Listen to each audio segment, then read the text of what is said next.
Halkan waxaa ka dhici doonta sheeko cajiib ah. Waxaadan marnaba rumaysan karin maankaagana ku soo dhici karin. Waa rag burcad ah oo dhacaya mid ka mid ah carwooyinka lagu iibiyo dharka ragga. Waxa ay amreen ganacsadihii iibinaya carwadan in halkan uu fariisto uusan dhaqaaq sameynin. Dibadda ayayse iska eegayaan si aysan khatar u wajihin inta ay ku guda jiraan falka dhaca. Balse ganacsadihii carwadan ayaa ku dhiiraday si hantidiisa u badbaadsado. Wuxuuse ku xiray albaabka.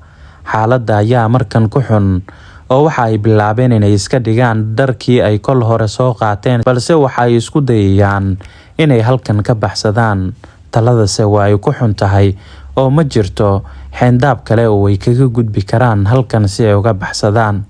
Kaamirada CCTV-yada waxa ay soo qabanaysaa raggan oo marba dhinac u cararaya iyaga oo naflacaari ah oo aysan garanaynin si ay halkan kaga baxsadaan.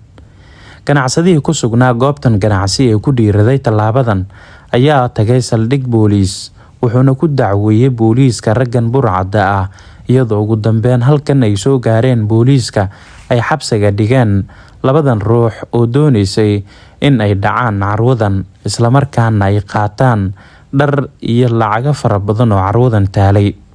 Dhacdadan ayaa ka dhacday mid ka mid ah dalalka Afrika iyada oo hadalhayn badan ay ka dhalatay aragtida iyo fikirka uu la yimid ganacsadihii ku sugnaa carwadan oo ahayd in uu badbaadsado hantidiisa.